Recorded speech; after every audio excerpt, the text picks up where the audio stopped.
একটা লোক ইতালির সমাজের জন্য উপযুক্ত না। প্রথমত সে কাজ জানে না, যে কাজে যাবে সেই কাজ তারা জানে না।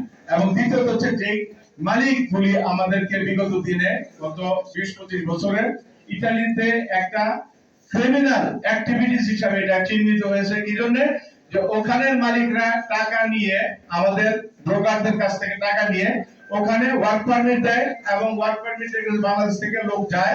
এখানে সরকারের মধ্যে সর্বসাকুল্যে একটা বডি কন্ট্রাক্টের সিস্টেম হয়ে গেছে, যে বাংলাদেশ থেকে কোন রকমের লোকরা ইতালিতে ঢুকবে, এই ইতালিতে ঢোকার কারণে তাকে 15 লাখ, 20 লাখ, 30 লাখ টাকা দিবে।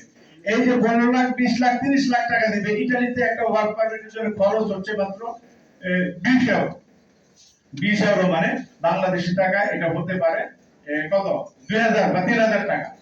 তো এই 3000 টাকার খরচের জায়গাতে আমাদের বাংলাদেশের লোকেরা 30 লক্ষ টাকা পর্যন্ত দিয়ে তারা কি করে, তারা ইতালিতে এই ভিসা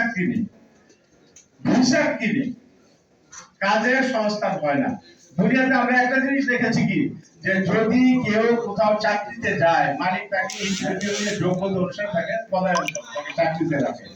আর আমাদের দেশ থেকে সমস্ত শ্রমিক সারা বিশ্বে যায় কাজ কিনে, সে কিন্তু মালিকের যে চাওয়াটা, মালিকের যে প্রয়োজনটা, সেই প্রয়োজনটা মিট করার জন্য যতটুকু না যায় তার থেকে বেশি তার বিদেশে যেতে হবে, তাকে যে বিদেশে ডলার এবং বিদেশি মুদ্রা কামাই করতে হবে, বেশি বেশি ইনকাম করতে হবে, এই জন্য তার যাওয়া।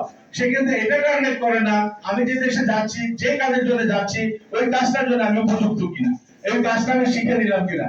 অনেক দেশের জন্য যাইতে গেলে, এক্সাম্পল ইতালি এবং ইউরোপে যাইতে গেলে কমপক্ষে 6 মাস থেকে 1 বছর সময় লাগে।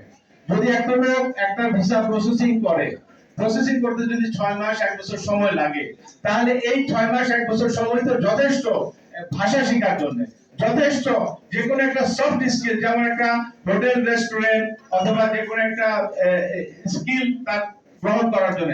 এই যে সময়টা সে ওয়েট করতে থাকে টাকা দিয়ে দালালের পিছনে অথবা মালিকের পিছনে, যে কোনো ভাবে ওয়ার্ক পারমিট আসুক, এইটি তারা করে না যে আমি আমার যোগ্যতাটাকে প্রতিষ্ঠিত করি, যেটার মাধ্যমে আমি এই কর্মটা করতে পারবো, আমি যেতে পারবো। আজকে আমার দেশের সরকার, আমার দেশের আমার প্রিয় নেতা, আজকে বাংলাদেশের প্রধানমন্ত্রী আমার তারেক রহমান, তিনি ইতিমধ্যে ঘোষণা দিয়েছেন, উনি এই প্রবলেমটাকে অ্যাড্রেস করে ইতিমধ্যে আমাদেরকে সমস্যার সমাধান দিয়ে দিয়েছেন। উনি আমাদেরকে জানিয়ে দিয়েছেন যে এখন থেকে বাংলাদেশ থেকে কোন কর্মী বিদেশ যেতে গেলে জায়গা জমি বিক্রি করতে হবে না, বাপ মায়ের সম্পত্তি বিক্রি করতে হবে না। প্রত্যেকটা নাগরিক বাংলাদেশের তরুণ সমাজের, তারা যদি নিজেদের স্কিল ডেভেলপ করে, আমরা যারা বিদেশে আছি, আমরা বিদেশ থেকে তাদেরকে এই কর্মসংস্থানের জন্য আমরা ব্যবস্থা করব। আমি ইতালিতে বসবাস করি আজকে 35 বছর ধরে, আমি ইমিগ্রেশন নিয়ে কাজ করি। আমার সৌভাগ্য যে আজকে আমার পাশে আমার ইতালি বিএনপির প্রতিষ্ঠাতা সাধারণ সম্পাদক এখানে উপস্থিত আছে। কেন তারা আমাকে ইতালি বিএনপির ইমিগ্রেশন বিষয়ক সম্পাদক হিসেবে দায়িত্ব দিয়েছিলেন, এটার উত্তর ওনারা দিবেন। এটা আমি বলতেছি আজকে থেকে 35 বছর আগের কথা। এবং আজকে আমার সৌভাগ্য যে এখানে আমার ইতালি বিএনপির আমার